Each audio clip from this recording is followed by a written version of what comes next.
Classe préparatoire scientifique, c'est pour tout le monde. Pour tout le monde, pourquoi? Parce qu'il peut y avoir aussi bien des bacs généraux que des bacs technologiques. On pense souvent classe prépa scientifique, bacs généraux, mais il y a aussi les bacs technologiques. Filière PTSI, PT, PT étoile. Étoile, ça veut dire qu'effectivement, avoir un petit niveau d'exigence un peu supérieur. PTSI, PT, vraiment, on est sur des filières pour des jeunes qui viennent de filières générales. Et en particulier, on va dire, c'est vraiment très adapté pour ceux qui auraient des sciences d'ingénieur, encore maths, sciences d'ingénieur par exemple. Maths physique, bien évidemment aussi. On est donc sur quelque chose qui peut parler à certains, prépa arts et métiers par exemple. Effectivement, une des écoles les plus demandées par cette filière, PTSI, PT, ce sont les arts et métiers.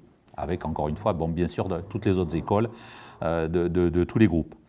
La filière TSI, elle est importante aussi parce que justement, les élèves qui viennent de première STI 2D ou de première STL, spécialité physique, peuvent et ont tout intérêt à tenter des classes prépa TSI, technicien et sciences de l'ingénieur, technologie, sciences de l'ingénieur. Et puis il ne faut pas oublier aussi, on peut faire une classe prépa en 1 an qui s'appelle ATS, Adaptation Technicien Supérieur, si on a fait un BTS ou un IUT. Donc c'est une petite année plus, c'est-à-dire qu'on va obtenir un niveau, on va passer des concours et on va être à Bac plus 2 en faisant une année supplémentaire après un BTS ou un IUT.